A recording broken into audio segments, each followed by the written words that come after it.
जय हिंद दोस्तों। आज हम लोग इस वीडियो में क्लास 9th फिजिक्स चैप्टर 4 गुरुत्वाकर्षण इसके लघुत्तरीय प्रश्नों को सॉल्व करने वाले हैं। इससे पहले अगर आप लोग हमारे इस चैनल पे नए आए हैं तो चैनल को सब्सक्राइब कर देंगे, वीडियो को लाइक एंड अपने दोस्तों के पास शेयर कर देंगे। पहला प्रश्न है, गुरुत्वाकर्षण का सार्वत्रिक नियम लिखिए। लिखेंगे कि दो कणों के बीच कार्य करने वाला आकर्षण बल उन कणों की सन्निहितों के गुणनफल के समानुपाती होता है तथा उनके बीच की दूरी के वर्ग के व्युत्क्रमानुपाती होता है। या फिर यह भी लिख सकते हैं कि प्रत्येक कण ब्रह्मांड में प्रत्येक अन्य कण को एक बल के साथ आकर्षित करता है जो उनके द्रव्यमान के गुणनफल के समानुपाती होता है और उनके केंद्रों के बीच की दूरी के वर्ग के व्युत्क्रमानुपाती होता है। तो आप लोग यही लिख लेंगे। अगला प्रश्न है, गुरुत्वाकर्षण नियतांक जी को सार्वत्रिक नियतांक क्यों कहा जाता है। इसका उत्तर लिखेंगे कि जी एक नियतांक है जिसे गुरुत्वाकर्षण नियतांक कहा जाता है क्योंकि जी का मान कणों की प्रकृति, उनके द्रव्यमान, उनके बीच की दूरी, माध्यम, समय, ताप इत्यादि पर निर्भर नहीं करता है तथा ब्रह्मांड के सभी कणों के लिए एक ही होता है। इसीलिए गुरुत्वाकर्षण नियतांक को सार्वत्रिक नियतांक कहा जाता है। प्रश्न है, दो वस्तुओं के बीच लगने वाले गुरुत्वाकर्षण बल का क्या होगा यदि पहला कि एक वस्तु का द्रव्यमान दोगुना कर दिया जाए। इसका उत्तर लिखेंगे कि एक वस्तु का द्रव्यमान दोगुना करने पर गुरुत्वाकर्षण बल दोगुना हो जाएगा। यानी कि जैसे ही वस्तु का द्रव्यमान बढ़ेगा तो उसका गुरुत्वाकर्षण बल भी बढ़ेगा। दूसरा प्रश्न है कि वस्तुओं के बीच की दूरी को दोगुनी कर दी जाए तब क्या होगा। तो इसका उत्तर लिखेंगे कि वस्तुओं के बीच की दूरी को दोगुना करने पर उसका गुरुत्वाकर्षण बल 1/4 गुना हो जाएगा। अगला प्रश्न है कि वस्तुओं के बीच की दूरी 3 गुनी कर दी जाए तब क्या होगा। तो इसका उत्तर लिखेंगे कि वस्तुओं के बीच की दूरी 3 गुनी करने पर उसका गुरुत्वाकर्षण बल 1/9 गुना हो जाएगा, यानी कि इसका स्क्वायर हो जाएगा 1/9 गुना। अब इसका अगला प्रश्न है कि दोनों वस्तुओं के द्रव्यमान दोगुने कर दिए जाए तब क्या होगा। तो इसका उत्तर लिखेंगे कि इसका गुरुत्वाकर्षण बल 4 गुना हो जाएगा। अगला प्रश्न है, गुरुत्वाकर्षण के सार्वत्रिक नियम का क्या महत्व है। इसका उत्तर लिखेंगे कि यह नियम अनेक ऐसी परिघटनाओं की व्याख्या करता है जो प्राचीन काल में असंवृद्ध मानी जाती थी। पहला, इसका महत्व कि इस नियम के द्वारा सूर्य के चारों ओर ग्रहों की व्याख्या की जाती है। दूसरा, कि इस नियम के द्वारा वस्तुओं के चारों ओर चंद्रमा की गति तथा समुद्र में आने वाले ज्वार भाटा की व्याख्या की जाती है। और तीसरा, कि वस्तुओं के पृथ्वी की ओर गिरने की भी व्याख्या की जाती है। उसके बाद लिखेंगे कि पृथ्वी की कक्षा में कृत्रिम उपग्रह स्थापित करना, चंद्रमा तथा अन्य ग्रहों तक खोजी यान भेजना तथा अंतरिक्ष स्टेशन स्थापित करना आदि इसी नियम का ज्ञान प्राप्त होने के बाद ही संभव हो पाया है। 5 नंबर प्रश्न है, सभी वस्तुओं पर लगने वाला गुरुत्व बल उनके द्रव्यमान के समानुपाती होता है। फिर एक भारी वस्तु हल्की वस्तु के मुकाबले तेजी से क्यों नहीं गिरती। इसका उत्तर लिखेंगे कि चूंकि गुरुत्वीय त्वरण g का मान होता है gm/r², तो चूंकि वस्तु के द्रव्यमान m पर निर्भर नहीं करता, इसीलिए अधिक द्रव्यमान की वस्तु अर्थात भारी वस्तु कम द्रव्यमान की वस्तु अर्थात हल्की वस्तु की अपेक्षा तेजी से नहीं गिरती बल्कि दोनों साथ साथ गिरती है। अगला प्रश्न है, यदि चंद्रमा पृथ्वी को आकर्षित करता है तो पृथ्वी चंद्रमा की ओर गति क्यों नहीं करती। इसका उत्तर लिखेंगे कि न्यूटन के द्वितीय गति नियम से किसी दिए हुए बल के लिए त्वरण वस्तु के द्रव्यमान के व्युत्क्रमानुपाती होता है। चंद्रमा की अपेक्षा पृथ्वी का द्रव्यमान बहुत अधिक है, इसीलिए हम पृथ्वी को चंद्रमा की ओर गति नहीं करते देख पाते हैं। प्रश्न है, किसी वस्तु के द्रव्यमान तथा भार में क्या अंतर है। देखिए आप लोग, इधर है द्रव्यमान और इधर भार। तो इन दोनों में अंतर लिखेंगे। द्रव्यमान का पहला, द्रव्यमान वस्तु में द्रव्य यानी कि पदार्थ की मात्रा है, जबकि भार पृथ्वी द्वारा वस्तु पर पृथ्वी के केंद्र की ओर लगे गुरुत्व बल के बराबर होता है। अतः भार इक्वल टू होता है द्रव्यमान गुना गुरुत्वीय त्वरण। दूसरा अंतर लिखेंगे कि द्रव्यमान में केवल परिमाण होता है, जबकि भार में परिमाण और दिशा दोनों होता है। तीसरा अंतर कि द्रव्यमान यह एक अदिश राशि है, जबकि भार यह सदिश राशि है। और चौथा कि द्रव्यमान को दंड तुला द्वारा मापा जाता है, जबकि भार को कमानीदार तुला द्वारा मापा जाता है। आप लोग लिख लेंगे। अगला प्रश्न है, किसी वस्तु का चंद्रमा पर भार पृथ्वी पर इसके भार का 1/6 गुना क्यों होता है? इसका उत्तर लिखेंगे कि किसी वस्तु का भार गुरुत्वीय त्वरण g के समानुपाती है, अर्थात W समानुपाती g, और चंद्रमा की सतह पर गुरुत्वीय त्वरण gm पृथ्वी की सतह पर गुरुत्वीय त्वरण ge का 1/6 गुना होता है। इसीलिए किसी वस्तु का चंद्रमा पर भार पृथ्वी पर इसके भार का 1/6 गुना होता है। प्रश्न है, एक व्यक्ति एम अपने मित्र एन के लिए पृथ्वी के ध्रुव के पास की जगह पर कुछ सोना खरीदकर उसे विषुवत वृत्त के पास रहने वाले एन को देता है। क्या एन खरीदते हुए सोने के भार से संतुष्ट होगा? यदि नहीं तो क्यों?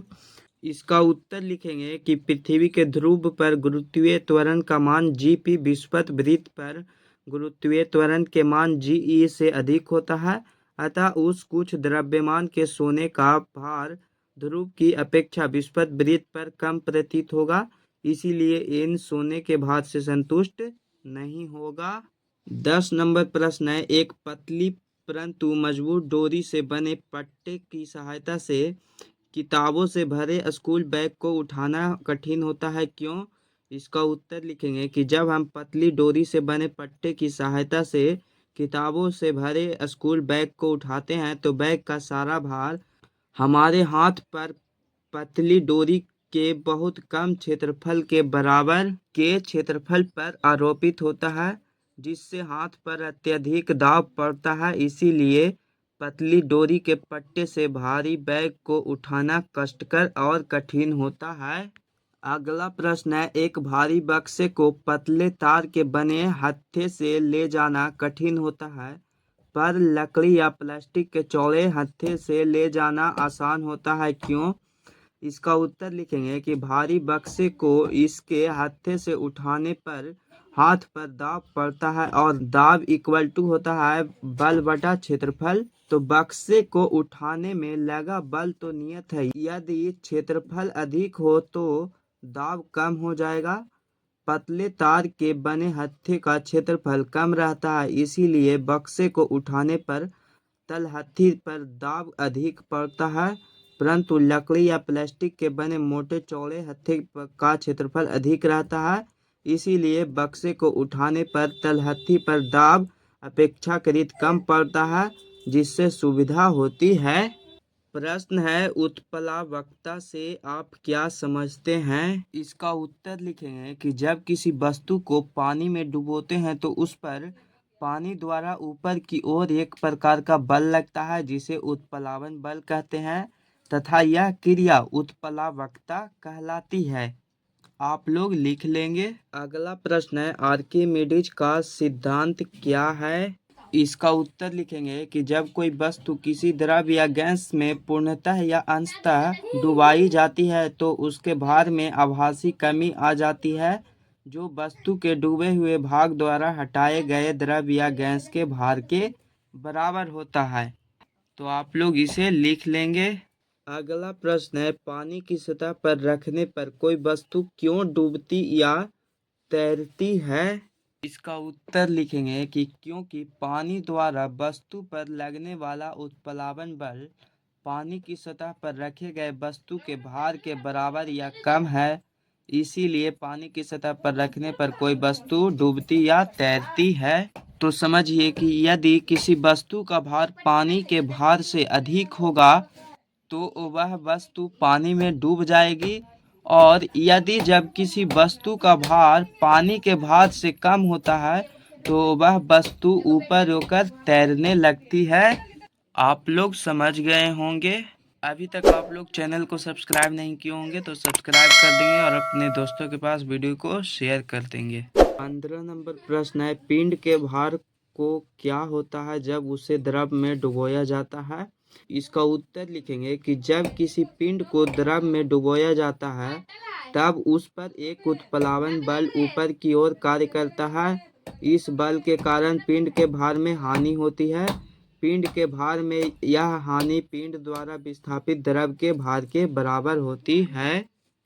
अगला प्रश्न है, एक तुला पर आप अपना द्रव्यमान 48 केजी नोट करते हैं। क्या आपका द्रव्यमान ठीक 48 केजी है या उससे थोड़ा कम या अधिक। इसका उत्तर लिखेंगे कि हमारा द्रव्यमान 48 केजी से कुछ अधिक होगा, क्योंकि जब हम किसी वस्तु को तुला के पल्ले पर रखकर तौला जाता है तो वह कुछ हवा को विस्थापित करती है और आर्किमिडीज के सिद्धांत से वस्तु द्वारा हटाए गए हवा के भार के बराबर का उत्प्लावन बल वस्तु पर ऊपर की ओर लगेगा। इससे वस्तु के भार में कुछ कमी हो जाएगी। अतः तुला द्वारा किया गया द्रव्यमान 48 केजी हमारे वास्तविक द्रव्यमान से थोड़ा कम होगा। आप लोग समझ गए होंगे। प्रश्न है कि आपके पास एक रुई का बोरा है तथा एक लोहे की छड़ है। तुला पर मापने पर दोनों का वजन जो कि 10 केजी दर्शाते हैं। क्या दोनों के वास्तविक भार बराबर है या फिर नहीं, तो दोनों में से कौन सा भारी है और क्यों। तो इसका उत्तर लिखेंगे कि तुला के द्वारा दोनों पल्लों पर रखे गए रुई के बोरे और लोहे की छड़ के भार बराबर नहीं है, क्योंकि रुई का वास्तविक भार लोहे के छड़ के वास्तविक भार से अधिक होगा। इसका कारण लिखेंगे कि रुई की अपेक्षा लोहे का घनत्व बहुत अधिक होता है। अतः लगभग सामान्य द्रव्यमान के रुई और लोहे में रुई का आयतन लोहे की अपेक्षा बहुत अधिक होगा। इसीलिए एक पल्ले पर रखा हुआ रुई का बोरा दूसरे पल्ले पर रखे लोहे की छड़ की तुलना में बहुत अधिक हवा को विस्थापित करेगा। आर्किमिडीज के सिद्धांत से रुई के बोरे पर लोहे की छड़ की तुलना में अधिक उत्प्लावन बल लगेगा। ऊपर की ओर रुई के बोरे पर अधिक उत्प्लावन बल लगते हुए भी तुला के पल्ले संतुलित हैं, तो इसका अर्थ यह है कि रुई की बोरे का द्रव्यमान लोहे के छड़ के द्रव्यमान से कुछ अधिक होगा। अतः हम लोग कह सकते हैं कि रुई के बोरे का जो वजन होगा वह अधिक होगा छड़ के द्रव्यमान से। अब लास्ट इसका 18 नंबर प्रश्न है, लोहे की कील पारे में तैरती है परंतु पानी में डूब जाती है, क्यों। इसका उत्तर लिखेंगे कि लोहे का घनत्व 7.8 गुना 10 के पावर 3 केजी प्रति मीटर क्यूब होता है तथा पारे का घनत्व 13.6 गुना 10 के पावर 3 केजी प्रति मीटर क्यूब है। जब लोहे की कील को पानी में जिसका घनत्व 1 गुना 10 के पावर 3 केजी प्रति मीटर क्यूब है डुबोया जाता है, तब उसके द्वारा विस्थापित द्रव यानी कि पानी का भार कील के भार से कम होता है, इसीलिए वह पानी में डूब जाता है। लोहे का कील पानी में डूब जाता है, परंतु उसी कील को जब हम लोग पारे में डुबाया जाता है तब उसके द्वारा विस्थापित पारे का भार कील के भार से अधिक होता है, इसीलिए कील पानी में तैरती है। आप लोग समझ गए होंगे। फिर मिलेंगे हम लोग एक नए वीडियो के साथ, तब तक के लिए जय हिंद जय भारत।